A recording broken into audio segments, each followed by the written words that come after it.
Halo semuanya, ini waktu-waktu yang indah sekali.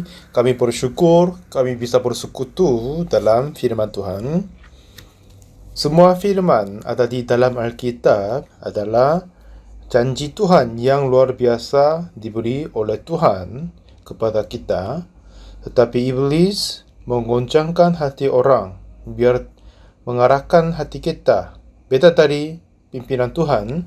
Tetapi jika kita membaca Alkitab, di sana ada firman Tuhan dan dapat melihat hati Tuhan ada di sana.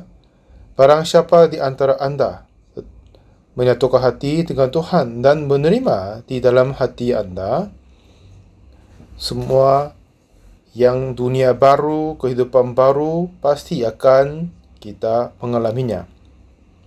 Sesi kali ini kami membaca Yohanes pasal 9, mulai ayat 1 sampai 12 kita baca. Waktu Yesus sedang lewat, ia melihat seorang yang buta sejak lahirnya.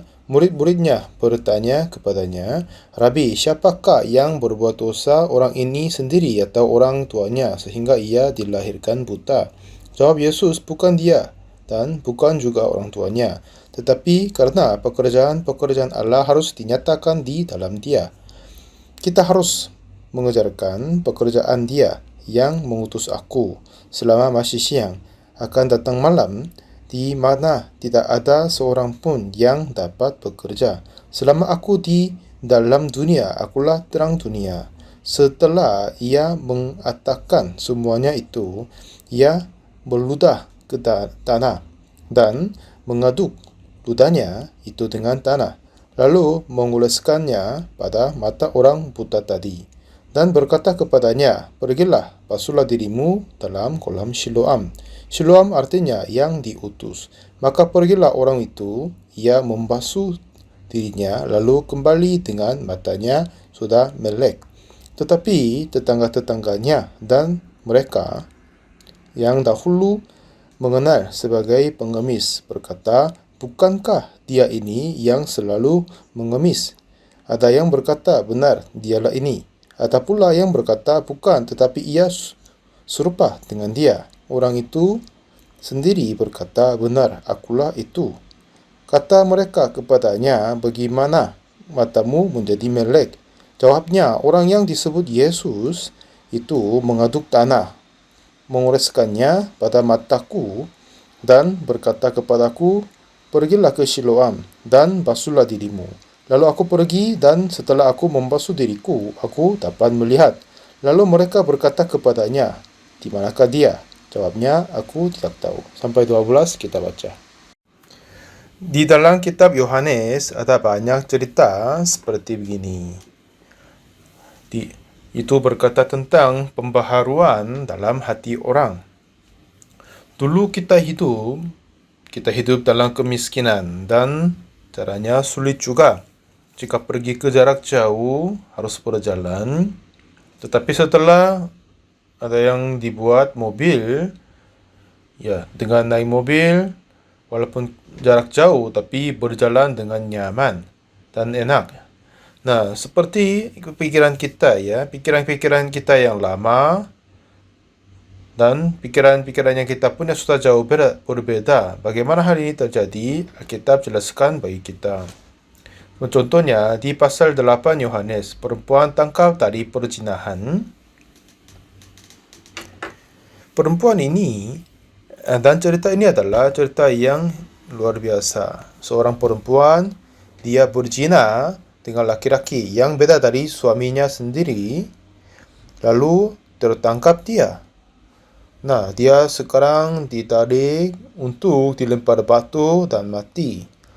Dalam perjalanan dia bertemu Yesus. Ya, ini ceritanya sangat sederhana, tetapi di sana hati perempuan itu dapat tertulis di situ.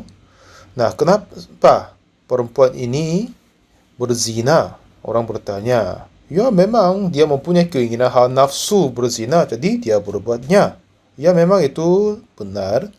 Tetapi jika kita memeriksa dan meneliti lebih mendalam, itu tidak hanya alasan semuanya. Tetapi jika dia mempunyai hati keinginan hawa nafsu, tetapi jika terbuka, ditangkap, dilempar batu dan mati, apakah dia berbuat dengan itu, dengan kebahayaan itu?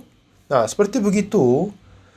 Memang semua orang, ada banyak yang mempunyai keinginan hawa nafsu, tapi tidak semuanya berbuat zina. Jadi di dalam kita hanya sederhana, dia mempunyai keinginan hati untuk perzinahan, jadi berbuat zina. Tapi kita berfikir mendalam, dia sudah mempunyai hati keinginan perzinahan, tetapi kenapa dia ternyata berbuat berzina? Artinya, jika dia berbuat zina dengan cara ini tidak akan dibuka, tidak akan tangkap kiranya begitu. Jadi satu pikiran itu membawa dia berbuat zina. Dia mempunyai hati keinginan hawa nafsu, tapi jika tertangkap, dia dilempar batu dan mati. Bagaimanakah mungkin dia berani dapat berzina? Tapi kiranya dia dengan cara ini dan yang lain, dia berfikir, ya ini tidak akan ditangkap. Jika dia berfikir begitu, dia dapat memulai berzina. Jadi kesimpulan akhirnya dia adalah yang mempercaya pikiran sendiri. Setelah dia mempercayai diri dan berbuat zina dan tertangkap, betapa takut dia dan berapa menyesal dia, kan? Sekarang perempuan ini menjadi ditarik oleh banyak orang. Banyak orang meludah dia dan menginjak dia, memukul dia dan menarik lembutnya, dan dia harus ditarik ini dan yang lain. Lalu dia bertemu Yesus Kristus. Yang ahli Taurat sama orang-orang Farisi tanyakan kepada Yesus, katanya, "Rabi, perempuan ini tertangkap basah ketika ia sedang berbuat zina. Musa dalam hukum Taurat memerintahkan kita untuk melempari perempuan-perempuan. Apakah pendapatmu tentang hal ini?" Yesus membungkuk dan menulis dengan jarinya. Lalu dia bangkit berdiri berkata, "Barang siapa di antara kamu tidak berdosa, hendaklah ia yang pertama melemparkan batu."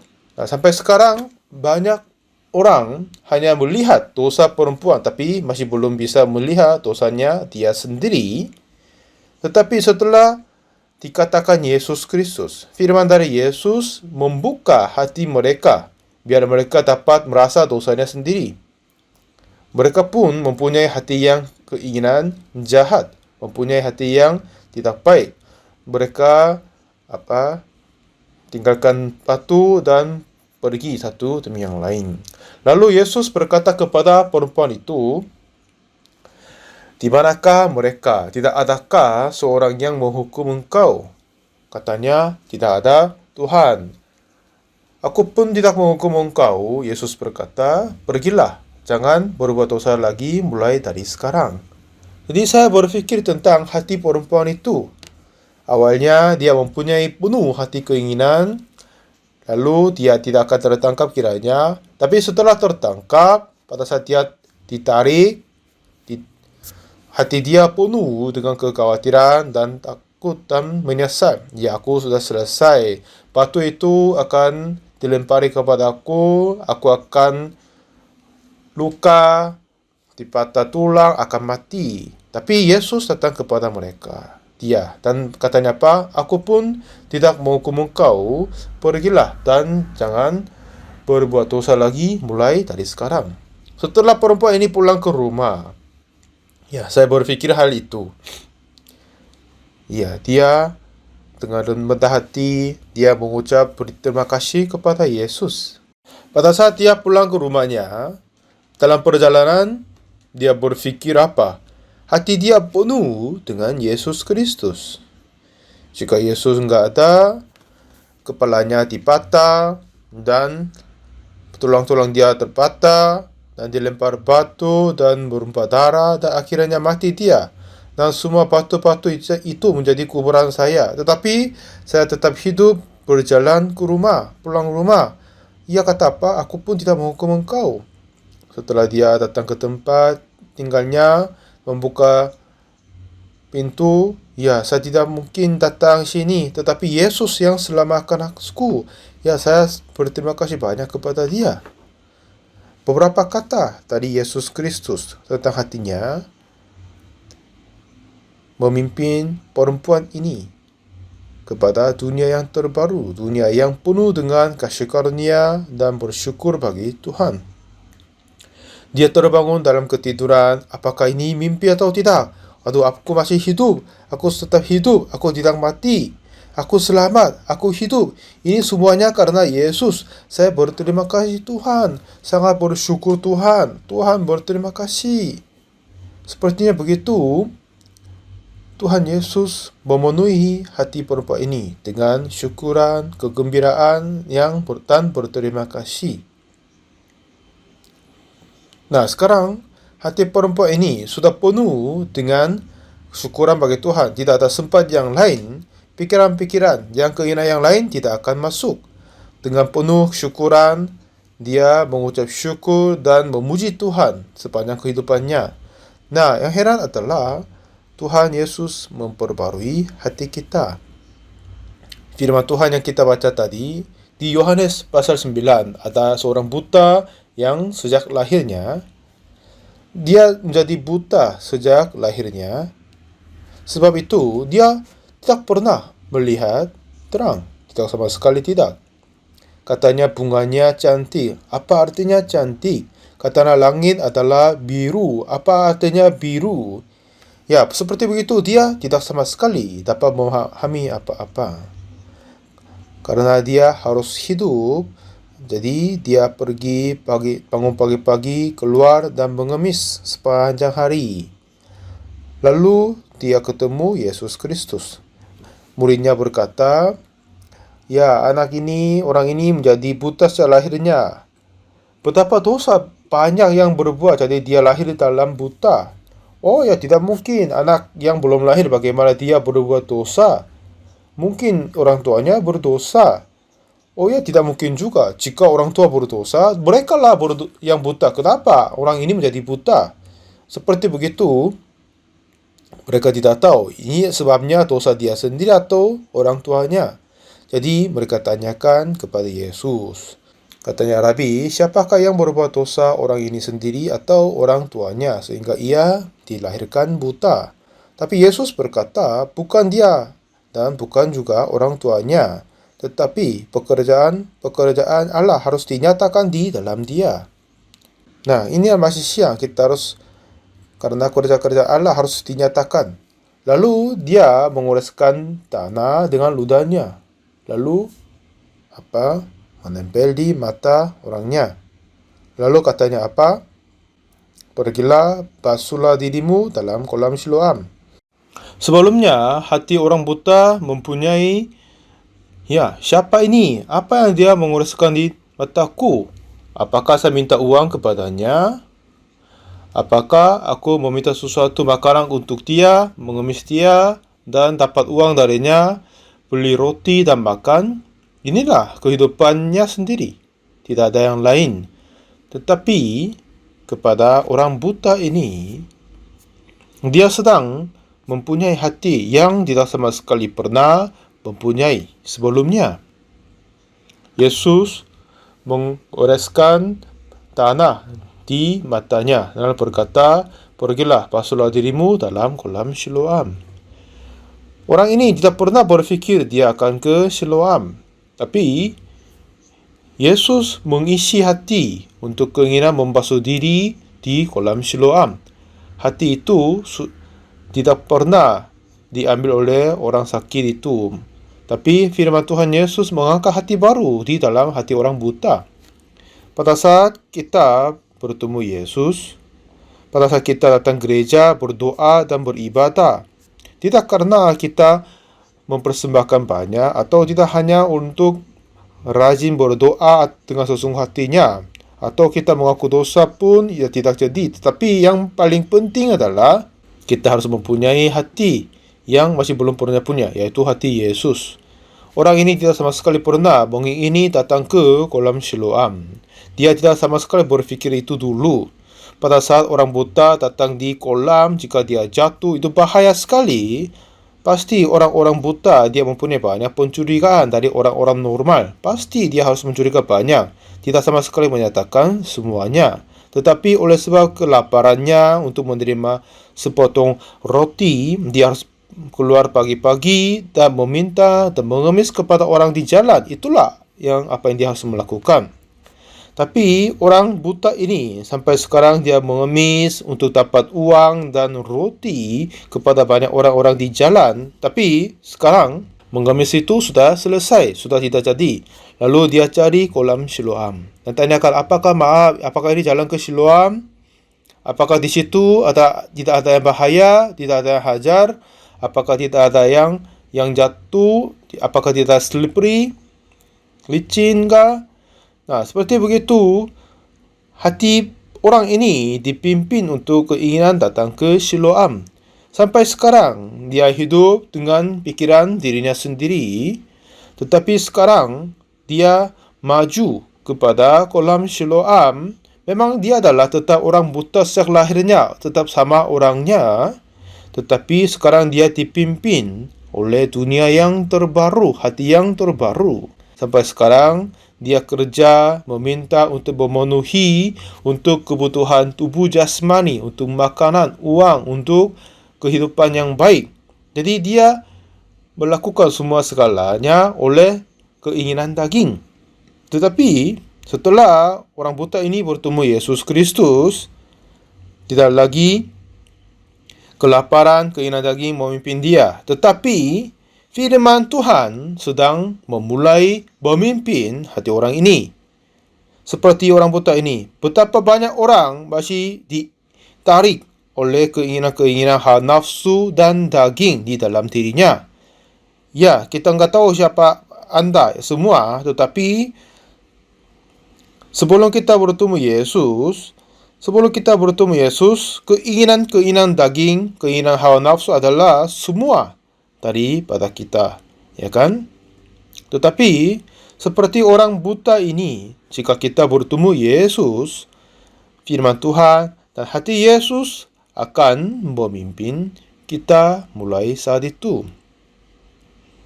Nah, pada saat kita melihat hati Yesus dan kepada orang yang dipimpin oleh Yesus dan kepada orang yang dipimpin oleh keinginan diri, ini sudah jauh berbeda. Orang buta ini pada saat dia menuju ke kolam Siloam, dia tidak datang ke sana karena roti atau untuk beberapa dapat uang, tapi atau juga untuk menerima sesuatu makanan. Dia pun tidak tahu apa yang memimpin dia, tetapi ternyata hati Yesus sedang memimpin dia pergi ke kolam Siloam. Kalau begitu, pikiran apa yang memimpin anda? Apakah anda masih dipimpin oleh keinginan hawa nafsu dan daging? Seperti yang orang buta dan pergi ke kolam Siloam. Tidak karena keinginan daging atau kehidupan kita atau keuntungan kita. Tetapi jika kita berjalan oleh Yesus Kristus, jika kita berjalan pergi untuk Yesus Kristus, jika Yesus membuka mulut kita, jika kita memulai kehidupan oleh Yesus, kita tidak akan tertinggal orang yang lama. Semuanya akan menjadi orang baru. Sekarang, banyak orang datang di gereja, menjadi diakon, menjadi penatua, mempersembahkan banyak, membaca Alkitab dan juga berdoa. Tetapi, mereka hidup dengan pikirannya diri sendiri. Setelah orang menerima hati dan firman Yesus Kristus, dan orang menerima hati Yesus Kristus dan hidup oleh Yesus, itu jarang ada. Jika di sekarang, barang siapa anda, sampai sekarang kita hidup oleh keinginan daging, tetapi jika Yesus datang kepada kita dan kita dipimpin oleh Yesus Kristus, kita semua akan menjadi anak-anak Allah. Kita akan menjadi orang-orang yang luar biasa. Kita akan menjadi orang-orang yang hebat sekali. Sejak kecil saya ikut gereja, tetapi selalu keinginan daging memimpin saya, menarik saya. Tahun 1962 bulan Oktober, pertama kali firman Tuhan Yesus masuk ke dalam hatiku dan firman Tuhan memulai memimpin hati saya. Saya sudah pernah dengar banyak kali Yesus mati atas kayu salib, tetapi saya kira sendiri aku masih orang berdosa. Karena arti kematian Yesus tidak akan datang kepadaku. Hanya saya berpikir saya berdosa, jadi aku orang berdosa. Saya kira ini semuanya sama. Tetapi mulai saat itu, pikiranku mulai berubah. Walaupun saya berdosa, dan Tuhan Yesus tanggungkan dosa saya. Dan dia mati dan disalibkan dan mati di sana. Jadi saya tidak lagi orang berdosa. Jika Yesus sungguh mati atas kayu salib untuk saya, jika Yesus sungguh menumpah darah untuk saya, jika Tuhan Yesus telah menghapus dosaku, aku tidak lagi orang berdosa. Saya dapat menemukan hal itu. Ini adalah hal yang luar biasa. Mulai saat itu saya membaca Alkitab. Ya, memang Alkitabnya tetap sama, tetapi pemandangannya sudah jauh berbeda. Apa yang saya terkaget adalah sebelumnya saya hanya membaca aku orang berdosa sambil saya membaca Alkitab, saya menemukan katanya itu. Tetapi setelah saya yakin saya menerima pengampunan dosa dan membaca Alkitab, sudah ada banyak sekali di tempat di Alkitab berkata dosamu sudah diampuni, kamu sudah dikuduskan, kamu telah disucikan, kamu telah dibenarkan, kami sudah disempurnakan. Tuhan tidak akan menghukum aku, katanya. Sebelumnya saya menderita sulit karena dosa dan kejahatan, tetapi dosaku sudah diampuni. Dosaku sudah diampuni. Ini tidak dapat dipercayai, tapi saya percaya karena ini adalah firman Tuhan. Aku percaya bahwa aku sudah dibenarkan. Jika dosaku sudah diampuni, memang sudah dibenarkan. Saya setelah membaca Alkitab, katanya kita telah dibenarkan. Waduh, apakah aku benar? Apakah aku benar? Apakah aku kudus? Ya, orang jahat seperti saya, aku kudus? Semakin saya berpikir, tetapi tetap aku dibenarkan. Tidak karena saya tidak berdosa, tetapi darah Yesus di atas kayu salib telah membayar lunasin upah dosa saya. Banyak tempat di dalam Alkitab berkata Tuhan kepadaku, aku telah membenarkan engkau. Tuhan tidak akan menghukum engkau. Tuhan tidak akan mengingat dosaku. Tuhan telah mengampuni satu kali untuk selama-lamanya. Dan firman Tuhan terus mulai masuk ke dalam hati saya. Semakin banyak saya membaca Alkitab, waduh, kenapa saya berkata diri sendiri orang berdosa walaupun saya membaca Alkitab? Saya membaca Alkitab terus. Kenapa saya takut karena dosa? Kenapa saya menderita? Tapi sekarang sudah berbeda. Seperti kehidupan orang buta menjadi berubah, kehidupanku juga berubah. Lalu apa yang orang ini melakukan adalah dia tidak mengemis lagi. Dia memulai menyaksikan Yesus. Yesus tidak begitu. Dia adalah anak Tuhan. Dia adalah sesungguhnya hamba Tuhan yang sejati. Dia rajin dan sibuk sekali untuk menyaksikan Yesus Kristus dan apa yang dia percaya. Dan berapa kali saya berpikir, selalu saya merasa syukur sekali. Setelah Yesus masuk ke dalam kita, dia memulai memperbarui dalam hati kita dulu. Seperti mobil yang tua mengeluarkan mesinnya dan boleh dipasang mesin yang baru, kan? Seperti begitu, cabutkan hati kita. Lalu kita menerima hati Tuhan. Hati Tuhan itu, jika kita terima di dalam hati kita, kita akan menjadi orang yang luar biasa seperti Yesus. Apa yang kita berkata sekarang ini, orang yang buta ini, sampai sekarang dia hidup dengan hatinya sendiri, keinginannya diri. Setelah sarapan, dia pergi keluar dan mengulur tangannya dan meminta uang dan mengemis. Ini bagaimana dia cara hidupnya. Begitu dia setiap hari hidup untuk keinginan diri, untuk keinginan jasmani. Tetapi satu ketika dia bertemu Yesus Kristus. Setelah Yesus bertemu, lalu dia tidak lagi memimpin pikiran diri, tetapi pikiran Yesus, hati Yesus memimpin dia. Yesus mengoleskan tanah di matanya, lalu pergi ke Siloam dan basuh dirimu di sana. Jadi, orang buta ini sedang berjalan ke kolam Siloam. Nah, perjalanan kolam Siloam itu memang bukan dari keinginan diri, tetapi pikiran dari Yesus Kristus buat dia berjalan. Jadi sekarang orang buta ini sampai sekarang dia hidup dengan keinginan dan pikiran diri sendiri. Sekarang dia bertemu Yesus Kristus, lalu dengar firman oleh Yesus, dan firman Tuhan dari Yesus menepati di dalam hati orangnya. Sebelumnya dia mengikuti keinginan tubuh jasmani, tetapi sekarang hati Yesus mulai pimpin orang yang buta ini. Bukan pikirannya diri, tetapi apa? Hati Yesus. Saya mau minta maaf, saya lagi cari kolam Siloam, saya mau ke Siloam. Apakah ini jalan ke kolam Siloam? Masih lama berapa lama? Masih berjalan berapa lama lagi? Apakah di dalam perjalanan akan ada hajar enggak? Minta maaf, saya tanya terus, saya tidak tahu apa-apa, aku orang buta. Ya, terima kasih banyak, Papa ajar dengan baik-baik. Nah, sepertinya begitu. Dengan pertanyaan seterusnya, orang buta ini menuju ke kolam Siloam. Nah, ini apa? Ini bukan keinginan diri, tetapi dia sekarang dipimpin oleh firman Tuhan Yesus.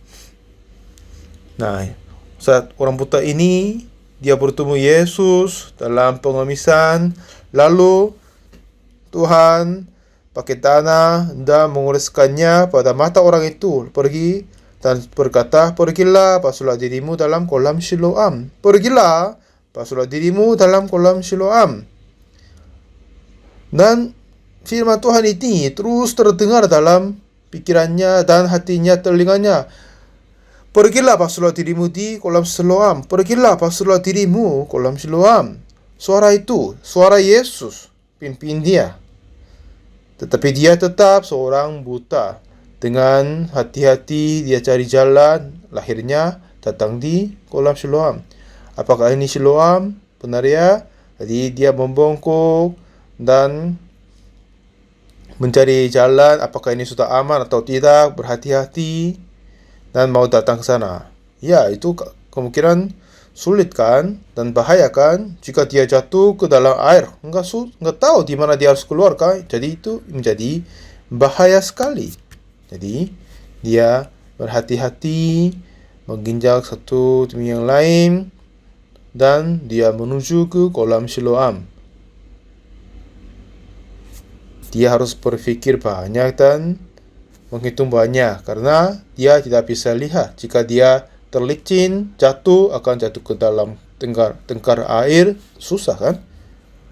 Setelah itu dia datang di kolam dan mengambil air dan membasuh dirinya. Sudah lama dia sudah mencuci, bukannya, oh ini apa? Ada yang bergerak. Baru bisa mulai melihat. Aduh, ini apa-apa? Ini apa ya? Ini mukaku. Oh, ini bentukku. Kelihatannya begini. Apa itu? Oh, apakah itu matahari yang orang sering berkata? Oh, ada yang binatang-binatang bergerak di situ.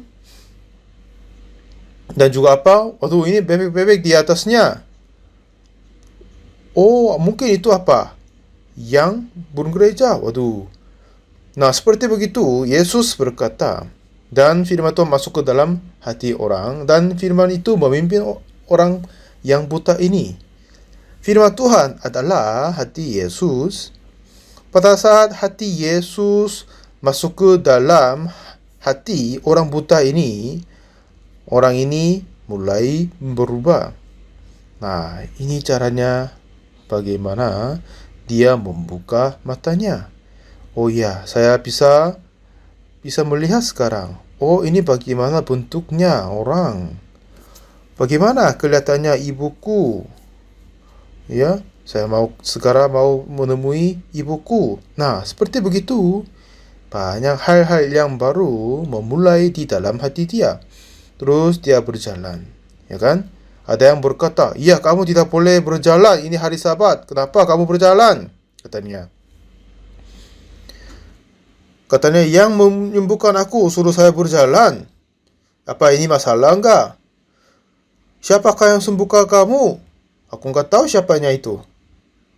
Dia sungguh tidak tahu. Tapi katanya orang disebut Yesus suruh saya berjalan. Dan mulai saat itu, semua kehidupan dia sudah mulai berubah. Jika kita baca Alkitab, ada beberapa bagian-bagian yang sangat-sangat menarik. Jika kita cari ayat 8 berkata, "Tetapi tetangga-tetangganya dan mereka yang dahulu mengenalnya sebagai pengemis berkata, 'Bukankah dia ini yang selalu mengemis?' Ada yang berkata, 'Benar, dialah ini.' Ada yang pula berkata, 'Bukan, tetapi ia serupa dengan dia.' Orang itu sendiri berkata, 'Benar, akulah dia.' Kata mereka kepadanya, 'Bagaimanakah matamu menjadi melek?' Jawabnya, 'Orang yang disebut Yesus, ia mengaduk tanah, mengoleskannya pada mataku, dan berkata kepadaku, pergilah ke Siloam dan basuhlah dirimu.' Dan setelah itu, semua orang berkata Yesus adalah yang jahat. Tetapi kata orang lain tidak akan masuk ke dalam orang buta ini, karena hati dia sudah penuh dengan hati Yesus dan firman Yesus. Jadi saudara, firman Tuhan tidak akan terjadi pengusahaan kita, kayak rajin berdoa dan melakukan dengan baik-baik, ya kan? Semua firman Tuhan adalah firman Tuhan dan firman Tuhan Yesus. Di dalam Alkitab firman-Nya sudah ada hati Yesus. Jika orang menerima firman Tuhan, hati Tuhan Yesus masuk ke dalam kita. Jadi saudara, dengan ini bisa coba tidak mengatakan apakah ini benar atau tidak. Jika ini adalah sungguh firman Tuhan, terimalah sebagaimana adanya. Apa yang memperbarui kehidupanku adalah Roma 3 ayat 23.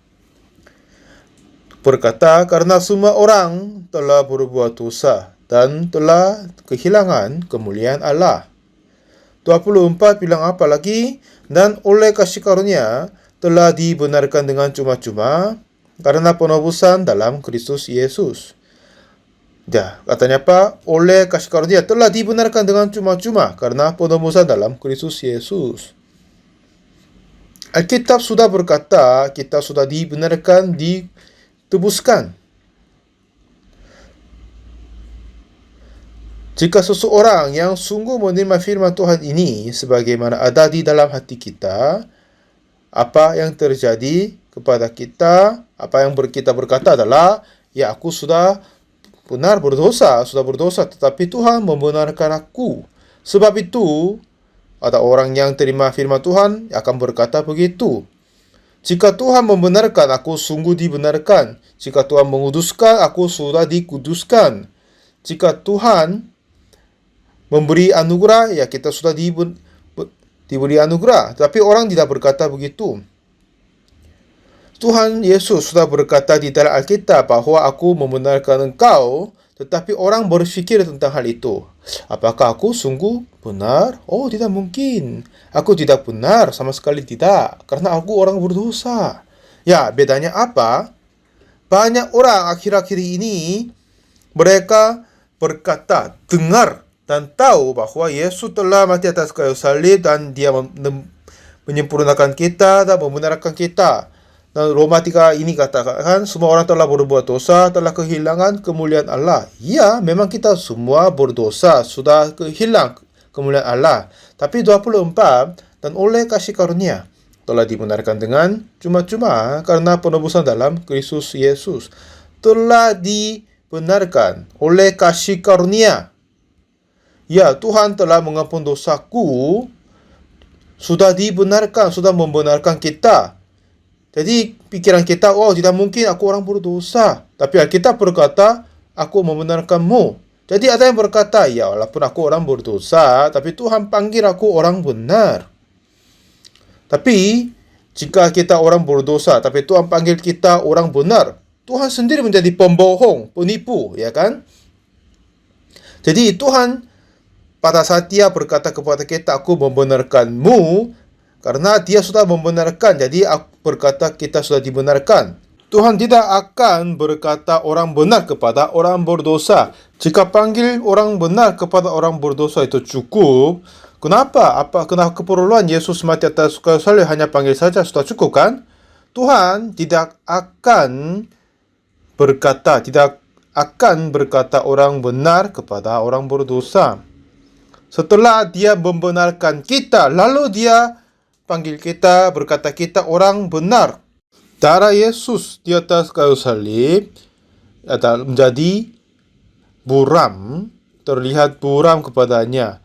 Tetapi jika dia ingat dosa dia, itu menjadi terang dan cahaya kepadanya. Dia tidak berkata orang benar, tapi dia akan berkata orang berdosa. Tetapi melainkan Tuhan Yesus mati atas kayu salib dan mengampun dosa kita, itu clear dan sudah jelas.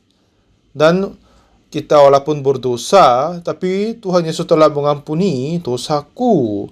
Jika kata itu bisa dapat diterima dengan clear, jelas, barang siapa saja tidak akan berkata lagi dia orang berdosa. Yesus Kristus, kalau orang menyangkal fakta Yesus mati atas kayu salib dan mengampun dosa kita dan tidak percaya itu, dialah yang dapat berkata aku orang berdosa. Tuhan telah membenarkan kita. Tuhan telah mengutuskan kita. Dia tidak lagi mengingat dosa kita. Firman Tuhan, jika firman Tuhan masuk ke dalam hati kita, kita tidak akan berkata kita orang berdosa. Kata orang berdosa ini tidak hati yang rendah, tapi ini menyangkal pekerjaan Tuhan dan Yesus Kristus. Ini menjadi musuh dari Tuhan. Tuhan membenarkan kita. Saya bercerita buku Rahasia Pengampunan Dosa dan Kelahiran Kembali. Lalu atas seorang pendeta berkata, saya declare bahwa sampai kematianku aku tetap orang berdosa. Nah, ini tidak masuk akal kan? Sampai kematian dia orang berdosa. Kalau begitu, apa gunanya kematian Yesus atas kayu salib? Artinya Tuhan Yesus gagal mengampun dosa kita. Kematian Yesus sia-sia, maksudnya itu tidak, sama sekali tidak. Dengan begitu, mulai saat itu saya mempunyai iman percaya bagi Tuhan. Ini yang heran sekali. Dan setelah itu, apa yang Tuhan mengerjakan untuk kita di dalam kehidupan saya, tidak bisa mengatakan semuanya, ada banyak sekali. Nah, sekarang ini, dulu saya hanya mempunyai pikiran saya sendiri. Tetapi setelah firman Tuhan masuk ke dalam hatiku, tidak lagi pikiran saya, tetapi firman akan memimpin saya. Firman memimpin saya. Seperti orang sakit, orang yang buta ini. Sebelum dia bertemu Yesus, pikiran sendiri memimpin dia. Tetapi setelah dia bertemu Yesus, hati Yesus dan firman Yesus masuk ke dalam hatinya. Pergi dan basuhlah dirimu di kolam Siloam. Dengan begitu dia pergi dan basuh dirinya. Dan dia sudah membuka matanya dan bertemu Yesus orang dan katakan, Yesus sembuhkan aku. Sekarang dia menjadi sehat, dapat kerja dan menikah dengan istri dan mendapat anak laki-laki dan perempuan. Dan saya bayangkan bagaimana dia hidup dengan berbahagia setelah itu, ya kan?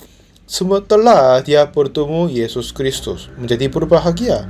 Orang jatuh tangan penyamun, dia sempat mati karena dilemparkan batu. Tapi ketemu Yesus Kristus. Lalu hati Yesus masuk ke dalamnya. Aku pun tidak menghukum engkau. Pergilah, jangan berbuat dosa lagi mulai dari sekarang. Firman Tuhan Yesus masuk ke dalam hatinya.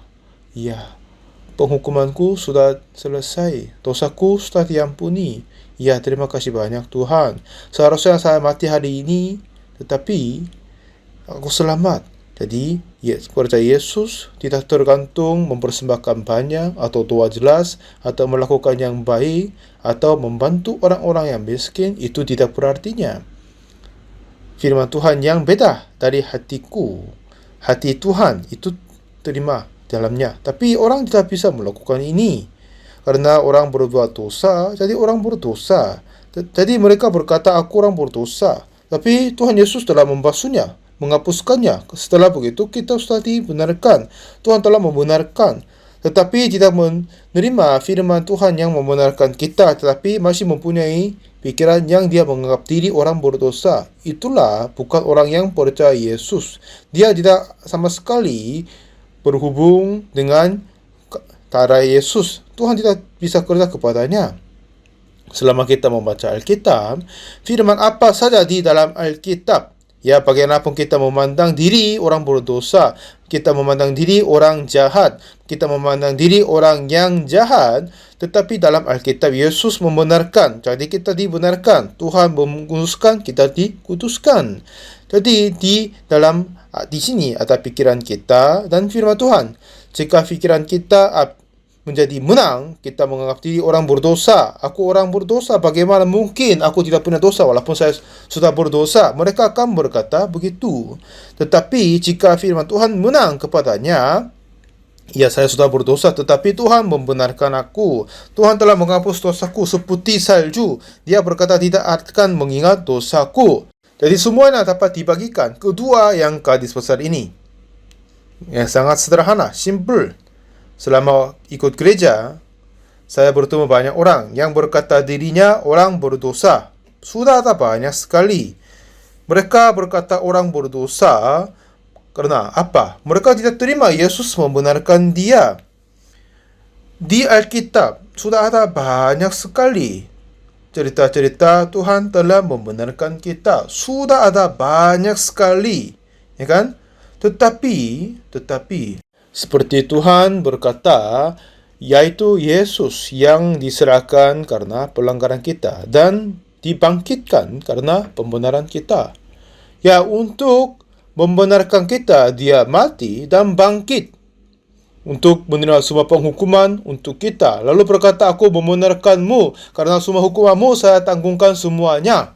Tapi masih ada berkata, aku tidak, aku orang berdosa. Mereka yang menolak Yesus.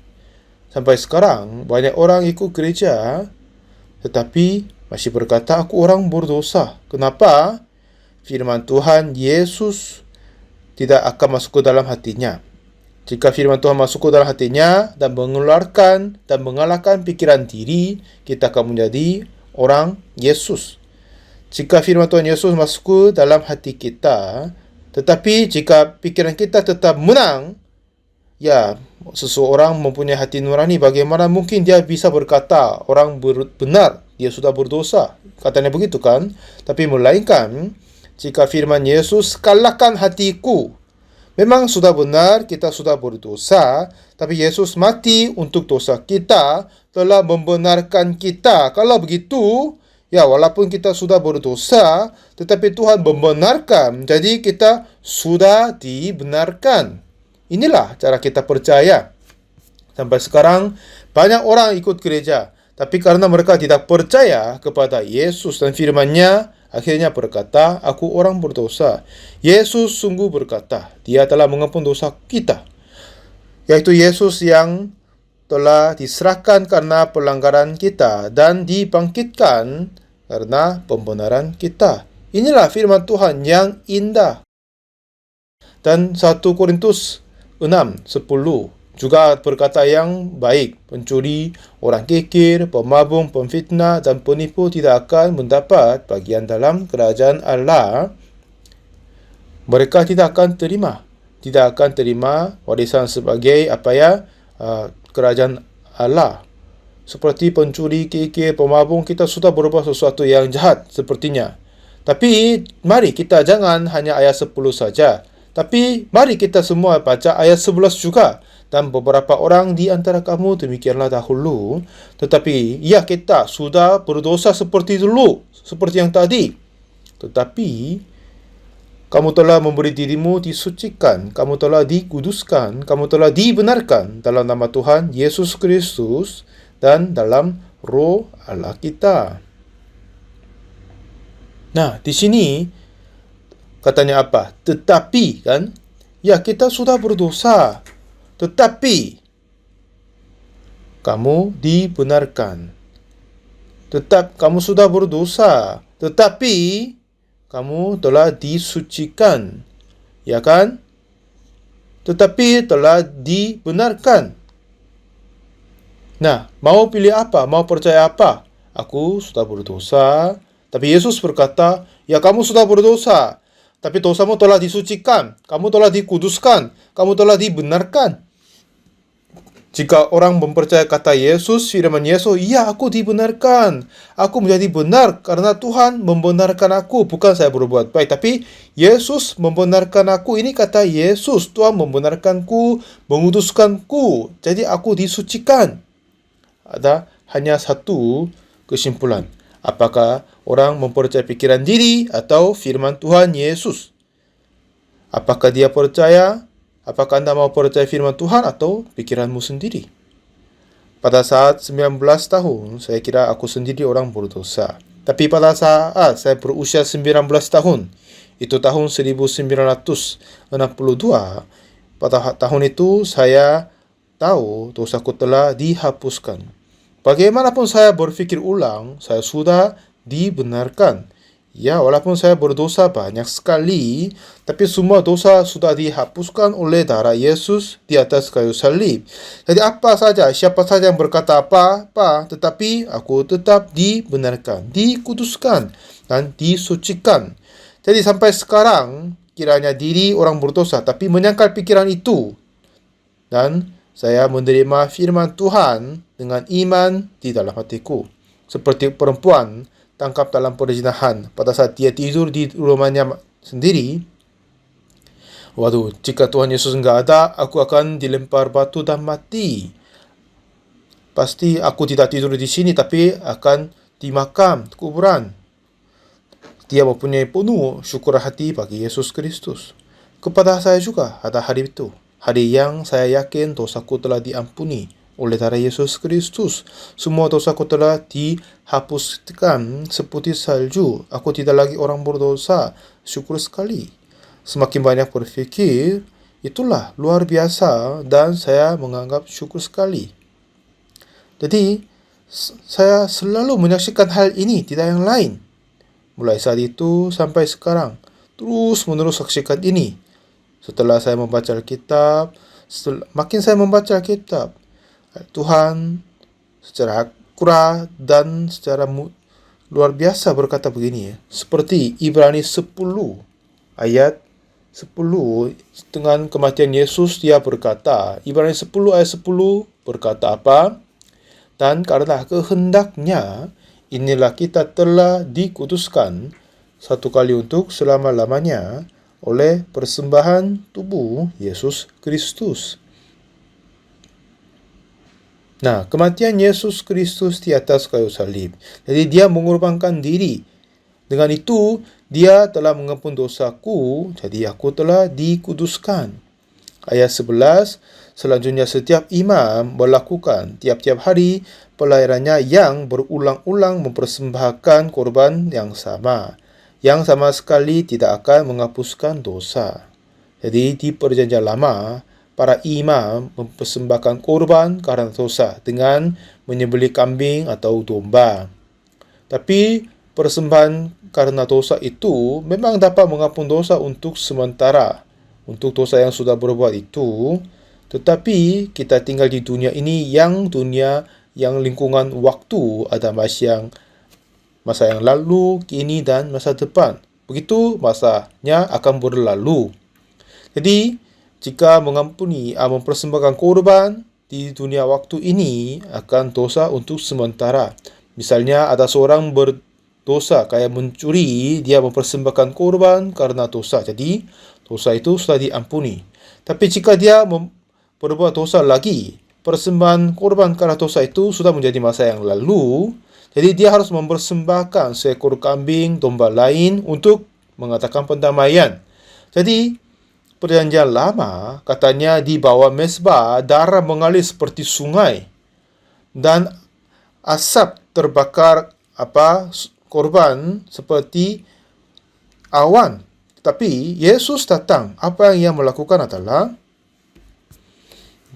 dia tidak mempersembahkan dan mengadakan persembahan korban di dunia ini, bait suci di ini, tetapi mempersembahkan korban di bait suci yang ada di kerajaan surga. Ibrani 9 ayat 11 berkata, tetapi Kristus telah datang sebagai imam besar untuk hal-hal yang baik yang akan datang.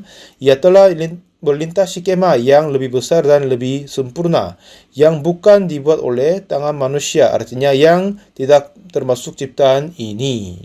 Jadi, yang tidak dibuat oleh tangan manusia, maksudnya bait suci yang ada di dalam kerajaan surga. Jadi saudara, apa berbeda kerajaan surga dan dunia ini? Kita ada di dunia ini, semuanya akan berubah. Ya kan? Semuanya akan berubah, semuanya diganti. Emas akan berubah, perangnya berubah, semuanya akan berubah. Tapi di kerajaan surga tidak akan berubah. Jadi, dia di sana adalah selamanya tidak akan berubah. Jadi, bagaimanapun kekuatan kesehatanmu, ya memang zamannya awal mulanya mereka tinggal ratusan tahun kan? Tapi sekarang kita tidak bisa tinggal ratusan tahun. Tetapi di kerajaan surga adalah lingkungan kekal. Semuanya tidak akan berubah. Semuanya akan selama-lamanya.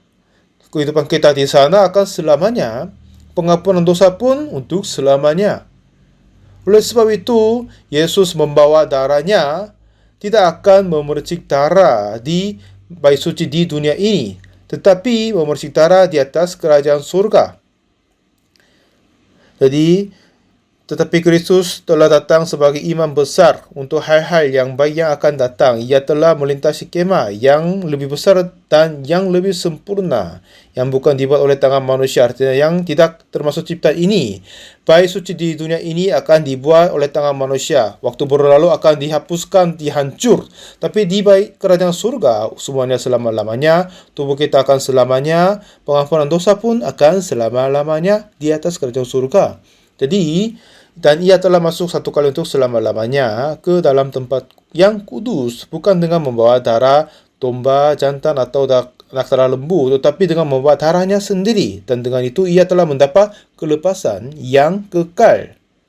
Dunia ini adalah dunia waktu, semuanya akan berlalu dan semuanya sementara saja.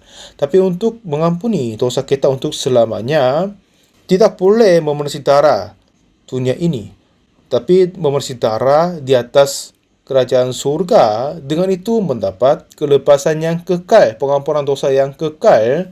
Dan ia telah masuk satu kali untuk selama-lamanya ke tempat yang kudus, bukan dengan membawa darah domba jantan dan darah lembu, tetapi dengan membawa darahnya sendiri, darah Yesus sendiri, dengan mempersembahkan darahnya sendiri, mengakhiri satu kali untuk selama-lamanya. Jadi dengan itu telah mendapat kelepasan yang kekal. Jadi perjanjian lama harus mempersembah korban setiap kali berdosa. Tetapi dengan darah Yesus, semua dosa kita telah dihapuskan satu kali untuk selama-lamanya. Semakin banyak saya berfikir, saya merasa bersyukur sekali. Aku kudus untuk selamanya. Jika saya berdosa lagi, ya tapi dia mendapat kelepasan yang kekal, pengampunan dosa yang kekal. Ya kan? Penghapusan dosa, pengudusan dosa yang kekal. Jika tidak, pengampunan dosa oleh Yesus itu tidak berarti. Sebab itu, karena dia telah mendapat kelepasan yang kekal, hanya satu kali kematian Yesus, persembahan tubuh Yesus, semua dosa kita sudah selesai. Jika Yesus memercik darah di dunia ini, setiap kali kita berdosa harus ulang untuk mempersembahkan korban karena dosa. Tapi memercik darah di atas kerajaan surga, dengan itu menghapus dosa kita untuk selama-lamanya. Tuhan telah mengutuskan kita untuk selama-lamanya, telah membenarkan kita. Betapa indahnya hal ini. Tahun 62, saya menerima pengampunan dosa. Ini sudah dekat 60 tahun. Tetapi sampai sekarang tidak sama sekali berubah. Tidak sama sekali berubah. Setelah hati Yesus masuk ke dalam hatiku, menjadi lebih mendalam dan lebih hebat. Tapi saudara tidak mengikuti, mempercayai pikiranmu, karena firmanmu bukan pikiranmu. Pikiran kita berubah setiap hari. Jangan percaya itu, tapi percayalah firman Tuhan yang tidak akan berubah untuk selamanya. Darah Yesus yang mati atas kayu salib, Tuhan telah menghapuskan semua dosa kita satu kali untuk selama-lamanya. Ini apa yang Tuhan berkata. Jadi, tidak perlu lagi mempersembahkan korban karena dosa. Di Perjanjian Lama menyembelih kambing, domba, inilah bayangan saja tentang Yesus Kristus yang akan datang. Dan dengan kematian Yesus di atas kayu salib, semua dosa kita telah dihapuskan satu kali untuk selama-lamanya. Tidak perlu lagi mempersembahkan korban karena dosa. Coba kita balik Ibrani 10 ayat 10. Dan karena kehendaknya, inilah kita telah dikuduskan satu kali untuk selama-lamanya oleh persembahan tubuh Yesus Kristus. 11. Selanjutnya, setiap imam melakukan tiap-tiap hari pelayanannya dan berulang-ulang mempersembahkan korban yang sama sekali tidak dapat menghapuskan dosa. Kenapa? Karena mempersembahkan dari lingkungan waktu. Jadi, hanya mempersembahkan korban karena untuk sementara saja, tidak untuk selamanya. Jadi, setiap kali imam mempersembahkan korban, setiap kali mereka berdosa, itu tidak mengakhiri dengan satu kali. Setiap kali berdosa, harus berulang dan ulang seterusnya. Jadi, darah kambing domba mengalir seperti sungai, asap seperti awan naik ke atas.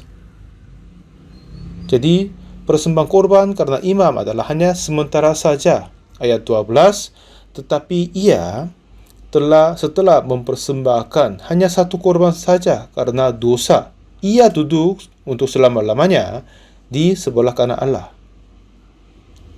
Dia telah mempersembahkan korban untuk selama-lamanya, maksudnya. 13, dan sekarang ia hanya menantikan saatnya di mana musuh-musuhnya akan dijadikan tumpahan kakinya. 14, sebab oleh satu korban saja ia telah menyempurnakan untuk selama-lamanya mereka yang ia kuduskan. Kenapa? Karena Tuhan telah menghapuskan dosa kita, mengampun dosa kita satu kali untuk selamanya. 15, dan tentang hal itu, Roh Kudus juga memberi kesaksian kepada kita. 16, sebab setelah ia berfirman, inilah perjanjian yang akan kuadakan dengan mereka. Sesudah waktu itu, ia berfirman pula, aku akan menaruh hukumku dalam hati mereka dan menuliskan dalam akal budi mereka. 17, dan aku tidak lagi mengingat dosa-dosa dan kesalahan mereka. 18, jadi apabila untuk semuanya itu ada pengampunan, tidak perlu lagi dipersembahkan korban karena dosa. Jadi, Tuhan telah mengampun dosa kita untuk selama-lamanya. Kita percaya itu. Betapa syukur bagi Tuhan. Dengan sempurna, Tuhan telah menyucikan kita, membersihkan kita. Anda sudah dikuduskan. Anda sudah dibenarkan. Jangan ditipu oleh suara lain, suara iblis. Jangan percaya pikiranmu, tapi percayalah firman Tuhan. Dan pasti Tuhan akan memberkati berlimpah-limpah. Mari kita berdoa. Tuhan, Bapa yang kudus, kami mengucap syukur bagimu Bapa. Kami seharusnya dibinasakan karena dosa, tapi Engkau mengutus Yesus dan menyelamatkan kami dari dosa dan selamatkan kami. Sampai sekarang kami percaya pikiran diri. Dengan pikiran diri memang kami orang berdosa. Tapi jika Engkau berkata membenarkan kami, firman-Mu adalah yang benar. Biarkan kami menyangkal pikiran diri dan percaya Yesus Kristus dan terima Engkau telah membenarkan kami. Dengan syukuran biar kami memuji-Mu, biar kami dapat memuji-Mu selamanya. Dan semoga anugerah-Mu berlimpah-limpah bagi kami. Kami mengucap syukur lagi Tuhan, Engkau telah membenarkan kami. Dalam nama Tuhan Yesus Kristus kami berdoa. Amin. Terima kasih banyak semuanya.